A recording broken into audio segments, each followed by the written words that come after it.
أشهد أن لا إله إلا الله وأشهد أن محمدا رسول الله.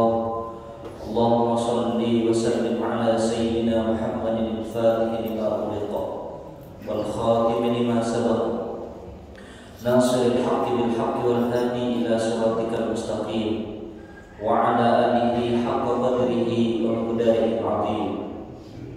أصبحنا وأصبح الملك لله لا حول ولا قوة إلا بالله.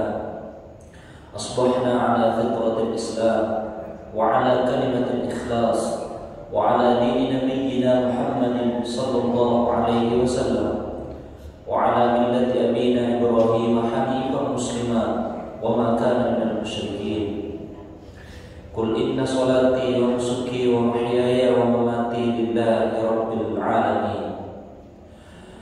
Hadirin yang saya hormati, segenap pengurus Masjid Al-Mu'minun dan para tokoh ulama, para asatid, para habaib atau para kuliah yang hadir pada kesempatan ini, dan para hadirin hadirat yang tak bisa saya sebutkan satu persatu namanya. Semoga tidak mengurangi rasa hormat saya hadir pada kesempatan ini. Semoga kita semua diberikan karunia keberkahan hidup oleh Allah Subhanahu wa Ta'ala, dan diberikan pengampunan atas dosa-dosa kita, dan dijadikan wasilah majelis ini adalah wasilah yang disebut sebagai Rawdatul Jannah, sebagai taman-taman surga Allah Subhanahu wa Ta'ala. Amin ya rabbal alamin. Alhamdulillah, mari kita senantiasa bersyukur kepada Allah atas segala nikmat karunia yang Allah hadirkan, yang Allah titipkan kepada kita sampai detik ini. Karena hidup ini sekali lagi bukan tentang apa yang kita miliki, tetapi hidup ini tentang apa yang dapat kita nikmati dan dapat kita syukuri dalam kehidupan ini. Banyak yang dapat kita miliki, banyak yang sudah kita usahakan, tetapi tak dapat kita nikmati karena jarang sekali kita bersyukur atas segala apa yang ada pada kita sampai detik ini. Karena mungkin kita terlalu asyik, kita terlalu banyak melihat apa yang datang kepada orang lain, sehingga kalimat-kalimat syukur di dalam hati kita itu sangat jarang sekali kita sebutkan. Itu pun kemudian mungkin kita sebutkan saat mendapatkan nikmat dari Allah Subhanahu wa Ta'ala. Padahal banyak sekali hal-hal yang harus kita syukuri dalam kehidupan ini, terutama nikmat sehat dan nikmat sempat yang membuat kita hadir pada kesempatan ini. Itulah yang disebutkan oleh Sayyidina Umar. Apa kata Sayyidina Umar? Hatiku tenang karena apa yang melewatkanku tidak akan pernah menjadi takdirku. Sebaliknya apa yang menjadi takdirku tidak akan pernah melewatkanku. Orang-orang yang sudah memanage kolbunya seperti Sayyidina Umar, maka yang terjadi adalah ketenangan dalam hidup. Yang ia lihat dalam kehidupan adalah takdir kebaikan yang Allah hadirkan untuknya. Tidak lagi keburukan yang ia pandang dalam kehidupannya. Yang ia pandang adalah kebaikan-kebaikan, karena yang ia hadirkan, yang dihadirkan oleh Allah kepadanya merupakan kebaikan itu sendiri. Maka di antara salah satu nikmat, di antara cara sekian kita berterima kasih kepada Allah Subhanahu wa Ta'ala, yaitu dengan mengucapkan Alhamdulillah Rabbil Alamin. Salawat kepada Nabi Muhammad sallallahu alaihi wasallam adalah sebuah keharusan kepantasan daripada kita sebagai umat yang mengharapkan syafaatnya. Seorang perindu tak lagi menyebut namanya satu kali dalam seminggu, tetapi seorang perindu ia akan terus menyebut-nyebut namanya. Semakin disebut namanya, maka akan hadir rasa kerinduan di dalam hatinya. Rindu itu hadir karena cinta. Cinta itu hadir karena kenal. Maka siapapun yang mengenal Sayyidina Muhammad pasti akan dikenal oleh beliau.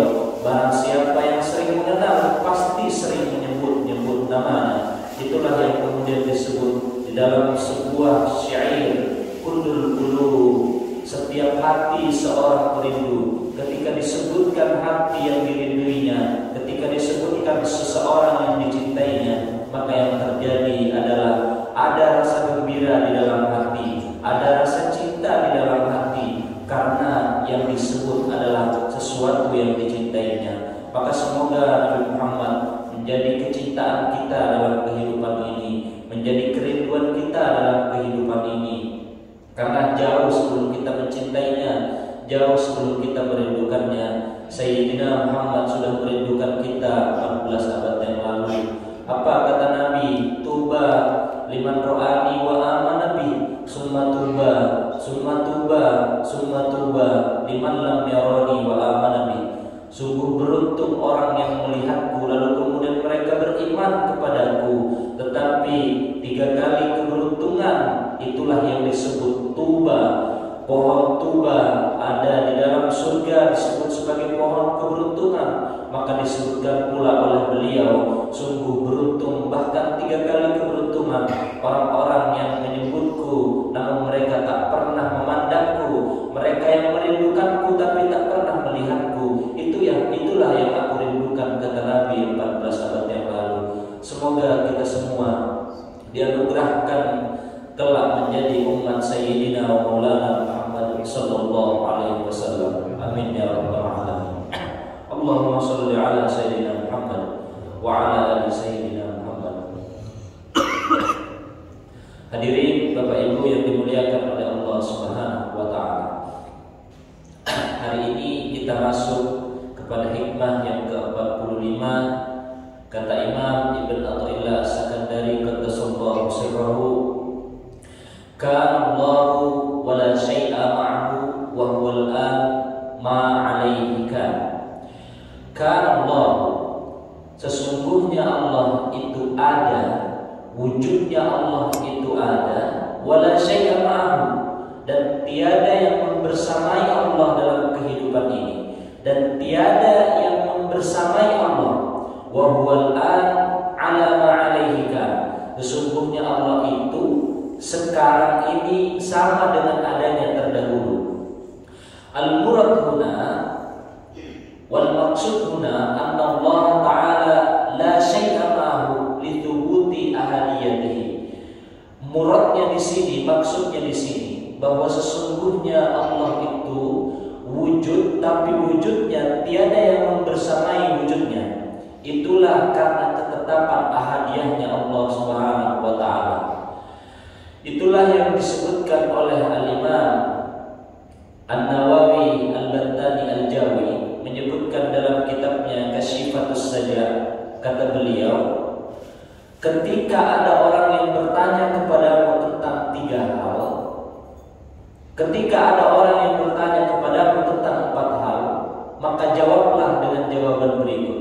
Pertanyaan yang pertama, ketika ada orang yang bertanya, Aina Allah, di mana Allah Subhanahu wa taala? Maka katakanlah, sesungguhnya Allah tak memiliki tempat, wala yamurru alaihi zaman. La hunakal makan wala yamurru alaihi zaman. Allah itu tidak bertempat dan tidak terikat oleh zaman. Berbeda dengan makhluk.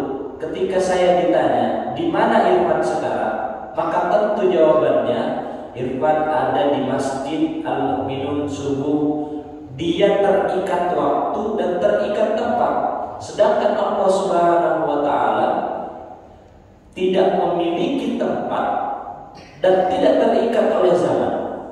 Berbeda dengan orang-orang yang memang mujassimah. Ada toriko, ada aliran-aliran mujassimah yang menjisimkan Allah Subhanahu wa taala. Sampai-sampai disebutkan Ar-Rahmanu 'alal 'arsy istawa. Mereka menjabarkan bahwa istawanya Allah itu adalah duduknya di atas arsy-Nya Allah. Maka kita berikan pertanyaan balik kepadanya. Kalau seandainya Allah duduk semisal duduknya manusia di atas arsy, lalu duluan siapakah arsy atau Allah Subhanahu wa taala? Kalau seandainya duluan arsy, seandainya arsy ini hancur, bentuk pertanyaan kita kepada orang-orang yang memujassimahkan Allah, yang menjisimkan Allah, yang menyamakan jisim Allah dengan jisimnya manusia. Maka tentu ketika pertanyaan itu hadir kepadanya, maka tentu Allah itu tidak memiliki tempat dan tidak terikat oleh zaman. Karena arsy ini diciptakan oleh Allah Subhanahu wa taala. Maka makna istawa di situ, istawa adalah satu kedudukan, adalah satu kekuasaan yang Allah miliki yang tidak dimiliki oleh manusia. Maka Allah Subhanahu wa taala ketika ada yang bertanya di mana Allah, maka jawabannya sesungguhnya Allah tak bertempat dan tidak terikat oleh zaman. Lalu yang kedua kata beliau, ketika ada pertanyaan kaifallah, bagaimana Allah, maka jawabannya adalah Ka'allahu wala syai'a ma'ah. Mirip sekali yang diucapkan oleh Imam Ibn Athaillah dalam hikmah ini. Sesungguhnya Allah itu ada, dan adanya Allah tidak ada yang bersamainya. Adanya Allah itu wujudnya sebelum segala sesuatu ini ada, Allah sudah ada. Bahkan ketika sesuatu di dunia ini, seluruh alam jagat raya ini nanti sudah tiada, Allah akan tetap ada. Dan Allah ada bahkan sebelum Allah ciptakan kalimat ada, Allah itu sudah ada. Itulah yang dibangun konsepnya oleh Sidi Syekh Al-Imam Abu Hasan Al-Asy'ari yang wafat pada tahun 260 Hijriah atau kisaran sampai 320 Hijriah. Karena pada saat itu belum ada KTP, maka banyak kemudian perbedaan pendapat tentang kelahiran Imam Abu Hasan Al-Asy'ari yang mirip sekali dengan konsepnya Imam Abu Mansur Al-Maturidi di Kazakhstan, atau sampai hari ini alirannya banyak dipakai di India sampai kepada Mesir. Kalau di Mesir ada Imam Tahawi. Pertanyaan yang ketiga, kata Imam An-Nawawi Al-Bantani Al-Jawi, ketika ada yang bertanya kepada mata Allah, kapan adanya Allah? Maka jawabannya kata beliau, ucapkan sesungguhnya Allah bila ibtida'in wa akhiruhu bila intihai. Allah itu tidak terikat pengawalan dan tidak terikat dengan yang namanya akhir. Berbeda dengan manusia, berbeda dengan makhluk. Ketika ditanya kapan adanya simpulan, maka tentu ada tanggal kelahirannya, itulah terikat dengan namanya pengawalan. Dan ada unsur kematiannya, ada unsur yang diwafatkan. Makanya dia terikat dengan awal dan terikat dengan yang namanya akhir. Tetapi Allah tidak terikat dengan yang awal, tidak juga terikat dengan yang akhir. Adanya dulu, juga adanya sekarang, sama, tidak ada yang membedakan. Itulah Allah yang tidak memiliki ikatan apapun. Berbeda dengan makhluk yang tentu makhluk itu sangat terikat dengan keadaan, terikat dengan awal, terikat dengan yang namanya akhir. Kemudian yang terakhir kata beliau, ketika engkau ditanya mata Allah, ketika engkau ditanya kamillah, ada berapa Allah, maka ucapkan qul huwallahu ahad, Allahus samad. Inilah ayat-ayat tauhid yang Allah hadirkan, ingin menunjukkan bahwa Allah Subhanahu wa taala itu sangat tetap dalam ahadiyahnya. Allah itu memiliki sifat kesatuan yang kesatuannya tidak dimiliki oleh makhluk. Itulah kenapa disebutkan dalam beberapa sila. Bahkan sila yang pertama dalam Pancasila, ketuhanan yang Maha Esa, itu mengambil dari unsur sila yang dulu dipakai oleh kerajaan Islam Samudra Pasai yang pertama hadir di Indonesia dalam keadaan memberikan satu sila yang mirip sekali dengan sila Pancasila sampai detik ini. Karena mereka mengambil isyarat dari rukun Islam, yaitu syahadat asyhadu an la ilaha illallah wa asyhadu anna Muhammadar Rasulullah. Maka hadirin yang dimuliakan oleh Allah Subhanahu wa taala, kalau disebutkan di sini, yakni anna hadha halun man huwa mutahaqqiqun bi maqamil fana wa huwa adam ru'yatihi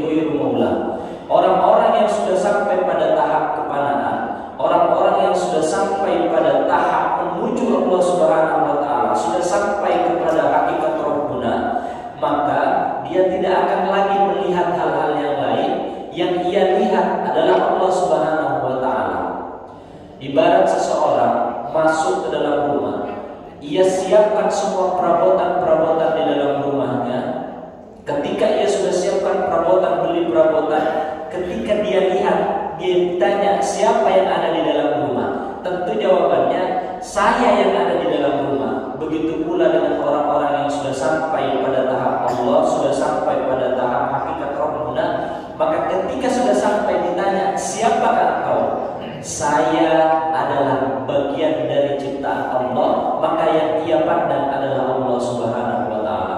Itulah kemudian kenapa Imam Abu Nu'aim menyebutkan, tafakkaru bi khalqillah wa la tafakkaru fillah. Berpikirlah tentang apa yang diciptakan oleh Allah, jangan terlalu banyak berpikir tentang bagaimana Allah itu sendiri. Kalau kita berpikir tentang Allah, logika itu tidak akan pernah sampai. Hakikatnya sholat apa, Pak? Aqimis sholata lidzikri. Sholatlah agar engkau ingat. Kan hukum logika seperti ini. Sesuatu yang tidak pernah kita lihat, bagaimana kita mau mengingat? Betul. Kan hakikatnya sholat, aqimis sholata lidzikri. Dirikan sholat supaya engkau bisa mengingat Allah. Sedangkan logika manusia, sesuatu yang tidak pernah kita lihat, bagaimana kita mau mengingatnya? Sesuatu yang belum pernah dipandang oleh mata, bagaimana kita mau merindukannya? Itu kalau konsep logika, konsep akal berpikir. Tetapi ada yang membedakan di sini. Yang membedakan kita ada dalam sisi diri kita itu bukan hanya sekedar akal, tapi ada yang namanya ruh. Ruh ini dulu pernah bertemu dengan Sang Penciptanya. Ketika ditanya, alastu bi rabbikum, apa yang diucapkan oleh ruh kala itu? Qalu bala syahidna. Betul ya Allah, Engkau adalah Tuhan kami. Maka betullah aqimis sholata lidzikri di sini, hakikatnya sholat adalah mengingat, tetapi ingatannya adalah ingatan ruh yang pernah bertemu dengan hakikat Penciptanya dulu. Maka hadirin yang dimuliakan oleh Allah Subhanahu wa Ta'ala, betullah kemudian Al-Imam Abu Hasan Al-Asy'ari memberikan satu isyarat pendekatan menuju Allah yang disebut sebagai sifat 20. Masih ingat sifat-sifat 20, Pak? Wujud kidam baqa mukhalafatul hawadithi qiyamu binafsihi wadaniyah qudrat irada ilmun hayat sama, dan akhirnya sampai mutakalliman. Itu sifat-sifat 20 yang dijabarkan oleh Imam Abu Hasan Al-Asy'ari yang memang wafat pada yang lahir pada tahun 260 sampai perkiraan 320 Hijriah. Banyak sekali perbedaan. Tetapi ada yang menarik di sini, ketika beliau ada yang menyebutkan ada 3 fase. Fase yang pertama, sesungguhnya Imam Abu Hasan Al-Asy'ari ini adalah orang yang bermanhaj Ahlussunnah wal Jamaah, tapi kemudian memiliki fase berikutnya masuk dalam konsep Mu'tazilah, baru kemudian kembali lagi nanti dalam Ahlussunnah wal Jamaah. Jadi di masa kecilnya Imam Abu Hasan Al-Asy'ari itu memiliki seorang ayah namanya Imam Ismail. Imam Ismail punya sahabat kerabat dekat dan ahli hadis, ahli qalbu, yang memang pakarnya dalam ilmu tasawuf, namanya Imam Yahya Zakaria As-Sadi. Apa kata Imam Ismail? Wahai sahabatku, seandainya nanti kalau aku wafat, tolong anakku ini engkau didik, engkau jaga, engkau jadikan ia sebagai ulama yang memang berkiblat kepada Ahlussunnah wal Jamaah. Maka betul, ketika Imam Ismail wafat, dititipkan kepada Imam Yahya Zakaria As-Sadi atau disebut Imam Zakaria As-Sadi. Tetapi ketika sudah dititipkan kepada Imam Zakaria As-Sadi, ibunya menikah dengan Imam Mu'tazilah, namanya Imam Abu Ali Al-Jubai, seorang imam dari kalangan Mu'tazilah. Maka kemudian ketika sudah terdidik oleh ayah tirinya Abu Ali Al-Jubai, pada umur 15 tahun beliau ini sudah diberikan gelar bisa memimpin thariqah daripada Mu'tazilah itu sendiri oleh ayahnya, karena memiliki argumen-argumen yang begitu hebat. Imam Abu Hasan al-Asy'ari. Kenapa Imam Abu Hasan al-Asy'ari begitu terkenal? Karena beliau lahir di kota metropolitan. Berbeda dengan Abu Mansur al-Maturidi dan Imam Tohawi yang ada di Mesir. Berbeda dengan, tapi pada hakikatnya sama dengan apa yang disebutkan sebagai sifat-sifat yang 20 yang dijabarkan di beberapa kitab di Aqidatul Allah dan juga banyak disebutkan di dalam kitab-kitab yang lain. Imam Abu Hasan al-Asy'ari memiliki satu rujukan. Rujukan ini dulu ketika di zaman Nabi Muhammad SAW ada kalangan dari Bani Asy'ariyah namanya Abu Musa al-Asy'ari. Abu Musa al-Asy'ari ini ternyata kakek nanti dari Imam Abu Hasan al-Asy'ari. Abu Musa al-Asy'ari adalah 40 sahabat yang dijanjikan oleh Nabi sebagai ahli surga. Beliau bertanya, Bani Asy'ari ini, Abu Musa al-Asy'ari datang kepada Rasulullah, bertanya satu hal. Pertanyaannya adalah pertanyaan tauhid kepada Nabi. Ya Rasul, kaifa kana rabbuna? Bagaimana keadaan Tuhan kami? Itu pertanyaannya. Pertanyaannya Abu Musa al-Asy'ari. Ternyata nanti melahirkan seorang cucu Imam Abu Hasan al-Asy'ari. Apa kata beliau? Apa kata Nabi? Karallahu wa la syai'a ma'ahu. Sesungguhnya Allah itu ada dan sesungguhnya Allah tiada yang membersamai. Itu kalimatnya Nabi ketika ditanya oleh Abu Musa al-Asy'ari.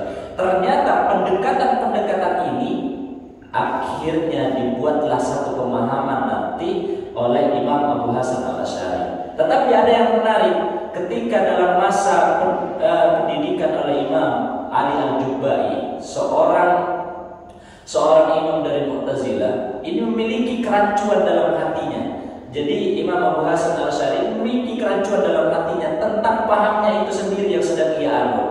Maka beliau pun bermimpi, dikisahkan di umur 35 sampai 40 tahun. Di umur 40 tahun itulah kemudian ia memiliki 3 pertanyaan dari hasil mimpinya yang ia tanyakan kepada Imam Ali al-Jubai. Apa pertanyaannya? Luar biasa Pak pertanyaannya. Ada 3 pertanyaan. Mungkin ini sudah banyak dibahas, tapi saya menyampaikan sedikit untuk merecall apa yang sudah kita pernah dapat. Ada 3 pertanyaan Imam Abu Hasan al-Asy'ari kepada ayah tirinya Imam Ali al-Jubai. Kata beliau, wahai Syekh, wahai Imam, bagaimanakah status 3 orang bersaudara, satunya kafir, satunya anak kecil, yang satunya muslim. Satunya muslim, satunya kafir, satunya anak kecil. Ini wafat. Apa kata Imam Ali al-Jubai? Maka tentu yang kafir ini masuk ke dalam neraka, yang muslim masuk ke dalam surga, yang anak kecil ini antara surga dan neraka. Lalu ditanya lagi oleh Imam Abu Hasan al-Asy'ari. Perhatikan jebakan-jebakan pertanyaannya Imam Abu Hasan al-Asy'ari. Kakak yang pertama itu adalah kakak muslim. Yang kedua adiknya adalah yang mati dalam keadaan kecil, bayi. Yang ketiga wafat dalam keadaan kafir. Kata Imam Ali al-Jubai. Lalu diberikan satu pertanyaan oleh Imam Abu Hasan al-Asy'ari. Wahai Syekh, seandainya yang anak kecil ini, adiknya ini, yang nomor kedua ini ingin bertemu dengan kakaknya, apakah dia bisa bertemu? Apa kata Imam Ali al-Jubai? Tidak bisa, karena ia tidak beramal sebanyak amalan kakaknya, dan dia tidak bisa bertemu dengan kakak pertamanya yang masuk ke dalam surga. Kenapa? Kata Imam Abu Hasan al-Asy'ari. Maka Allah akan menjawab, kata Imam Ali al-Jubai, karena engkau diwafatkan dalam keadaan kecil. Karena engkau diwafatkan dalam keadaan kecil. Karena aku tahu, ini kata Allah, katanya Imam Ali al-Jubai, kalau engkau besar nanti, aku akan tahu engkau akan durhaka, maka aku wafatkan kamu dalam keadaan kecil.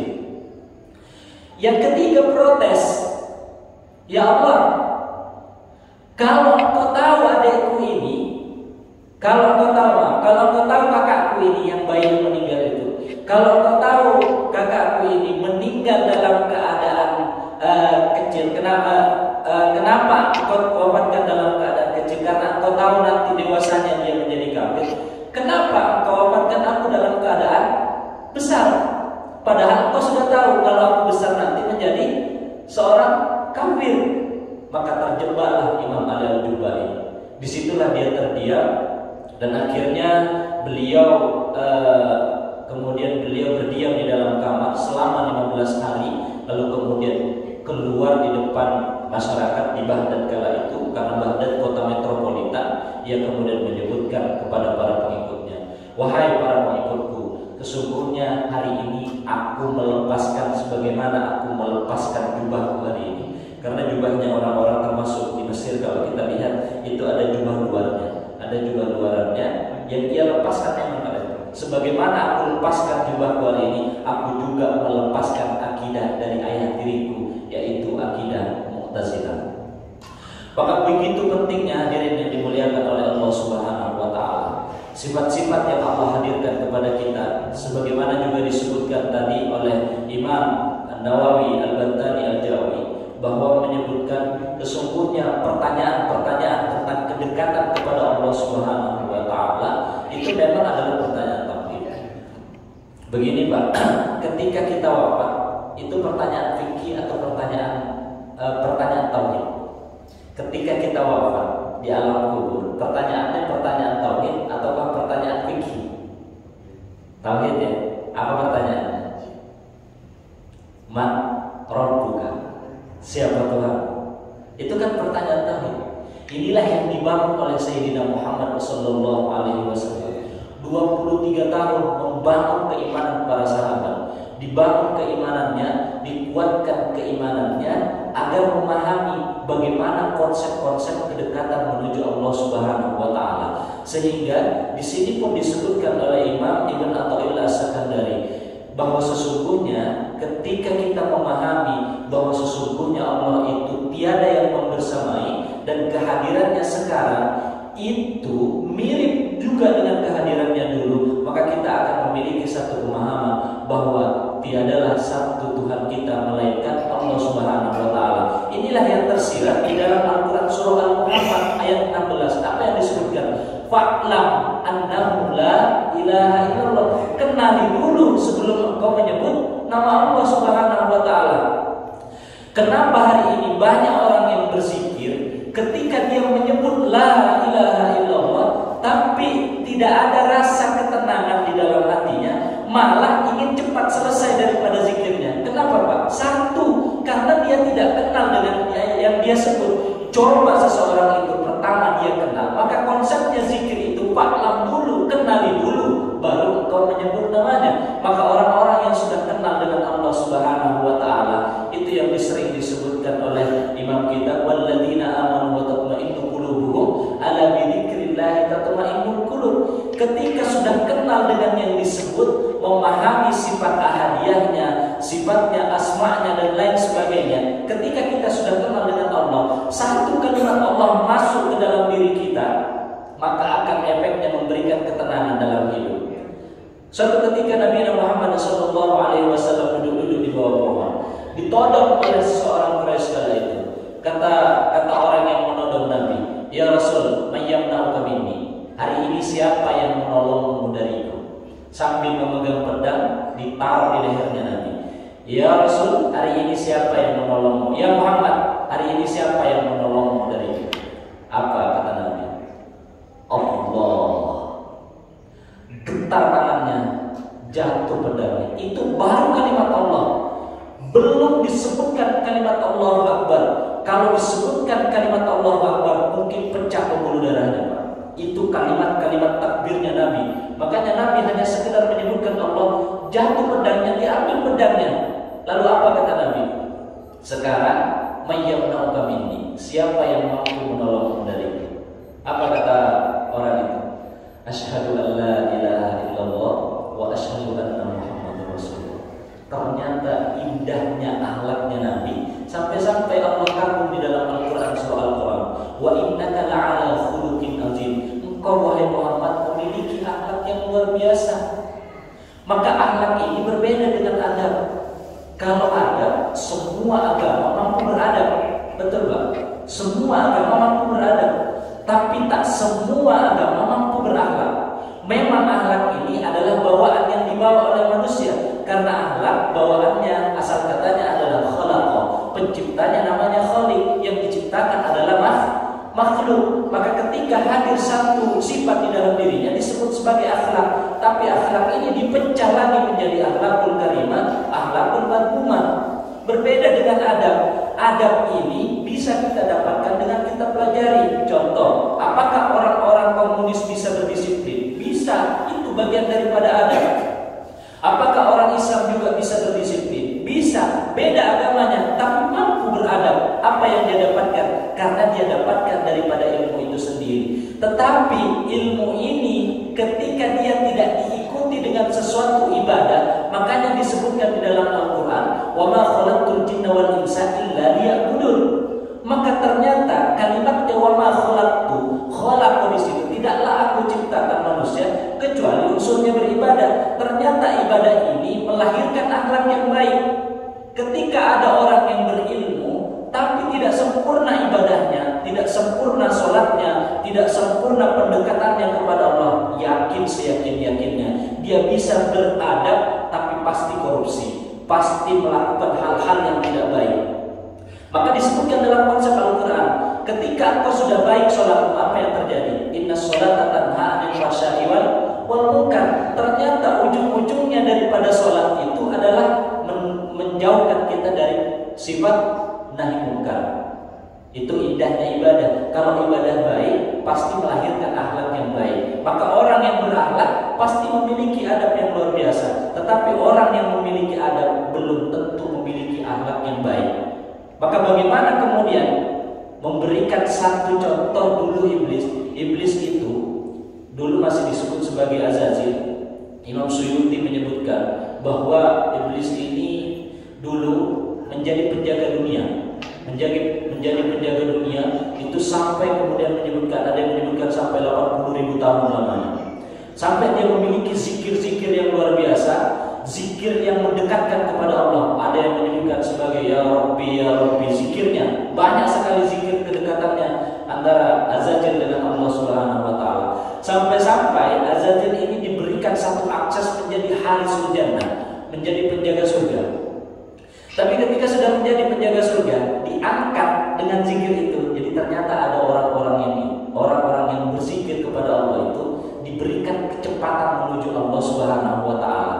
Mirip sekali dengan iblis dulu. Tapi coba perhatikan, ketika iblis diminta untuk sujud kepada sesuatu yang ia anggap ia hina di hadapannya, karena pandangan iblis ini tak memandang pakai hati, ia pandangnya adalah dengan mata. Ketika dia melihat Adam, wah Adam ini diciptakan min khalaqal mimma masnun min dari tin, dari sesuatu yang rendah, berbeda dengan ciptaanku, kata iblis.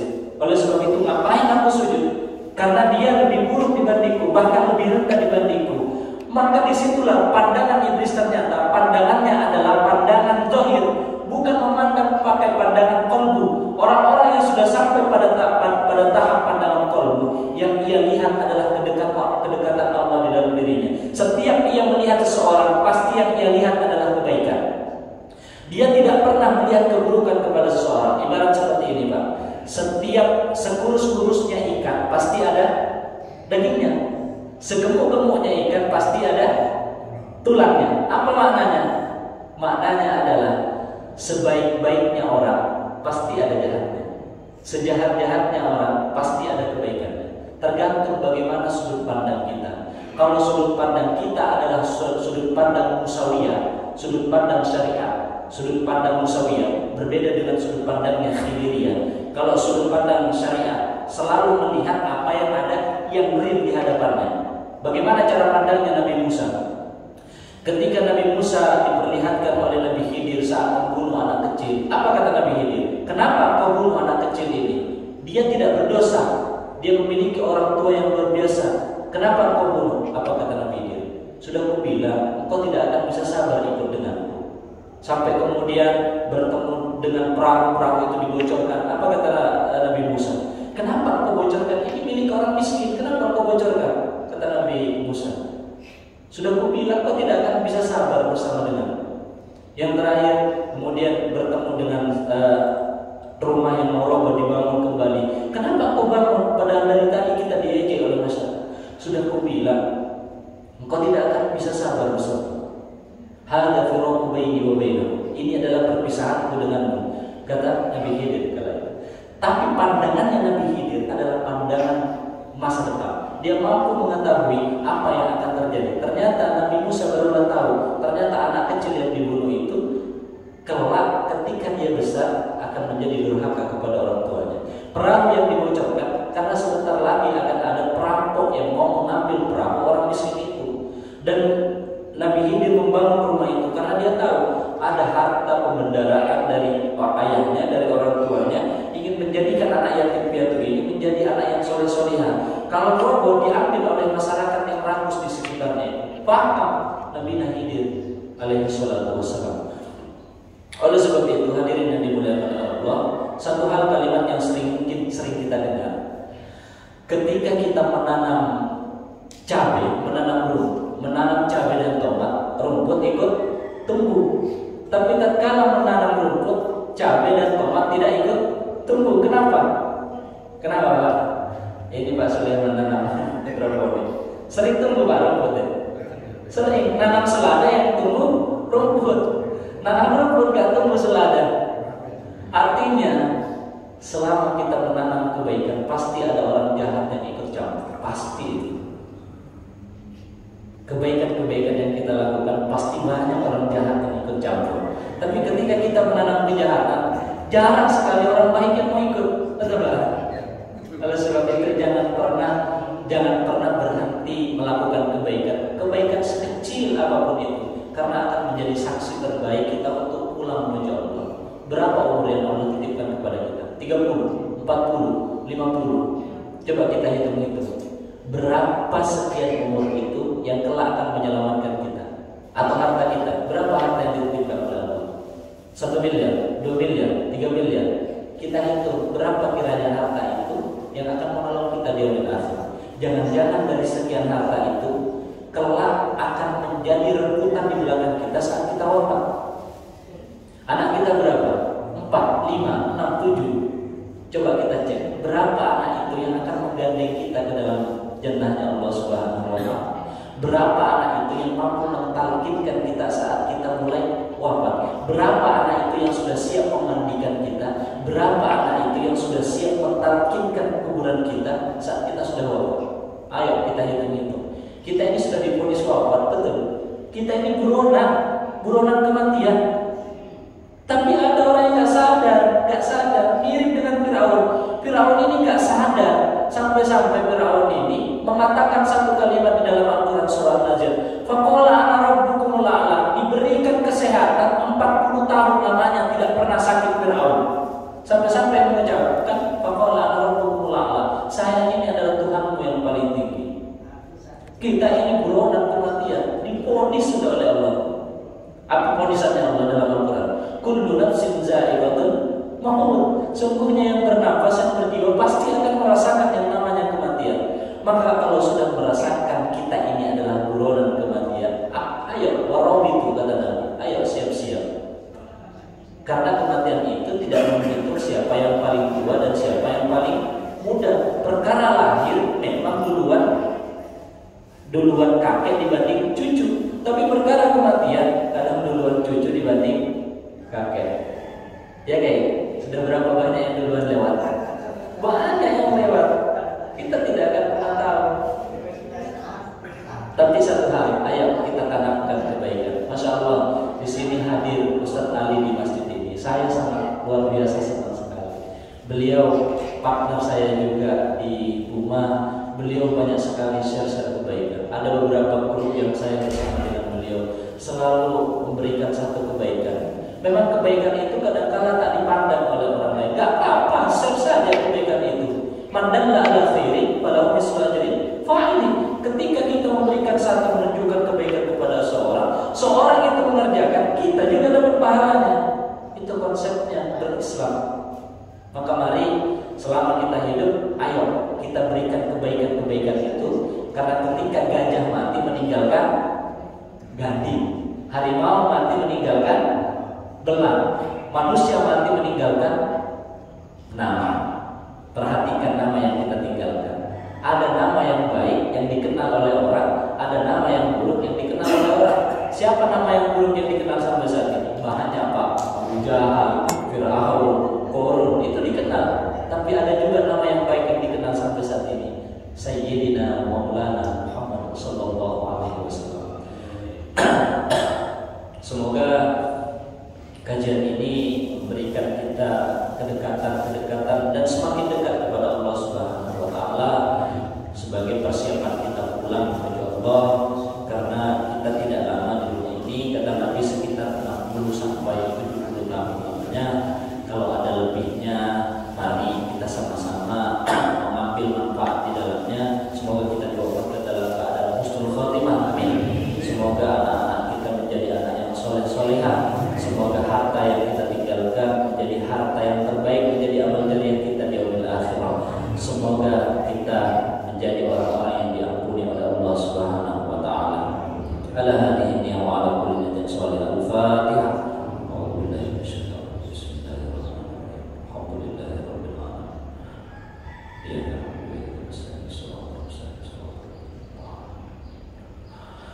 Bismillahirrahmanirrahim. Alhamdulillahirabbil alamin. Hamdan syakirin, hamdan mustaghfirin, hamdan muwafi ni'amahu wa yukafi mazidah. Ya Rabbana lakal hamdu kama yanbaghi li jalalika wa wajhikal karim wa 'azimi sultanik.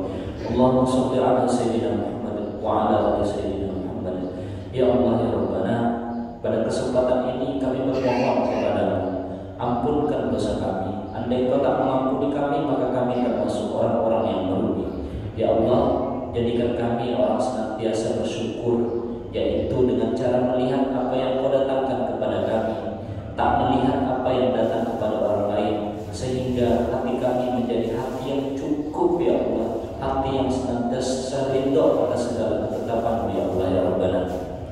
Ya Allah, maafkan lisan kami ini sering menyebut nama-Mu, tapi dengan lisan ini juga kami pakai untuk menyakiti saudara kami.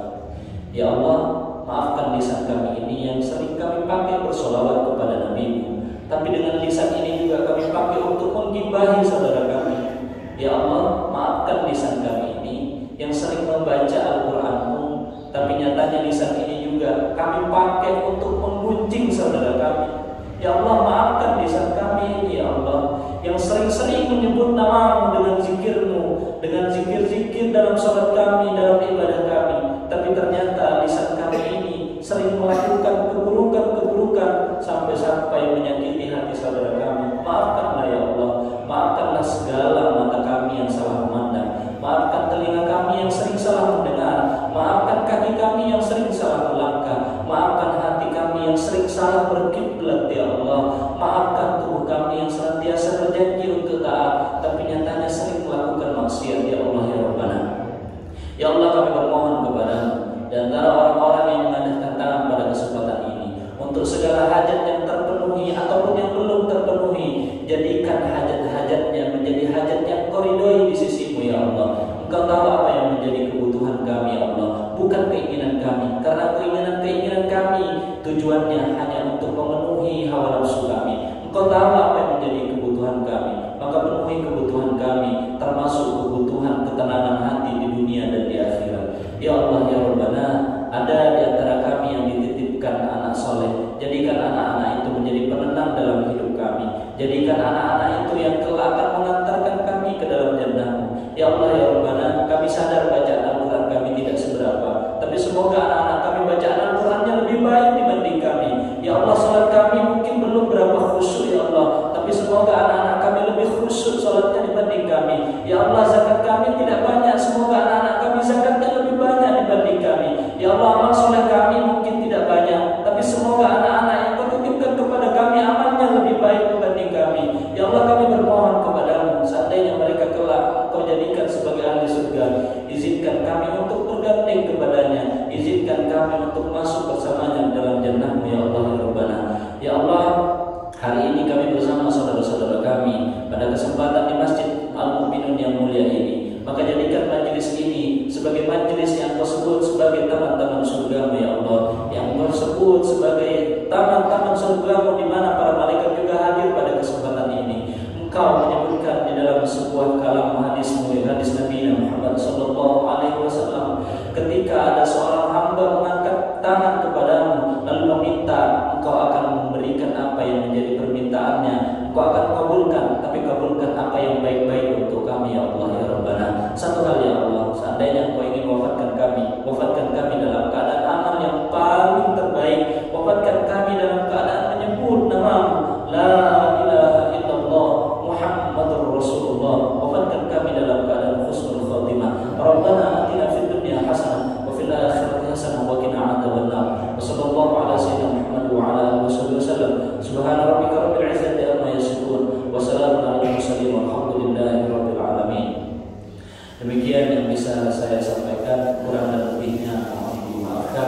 Hadanallahu wa iyyakum ajmain. Wassalamualaikum warahmatullahi wabarakatuh.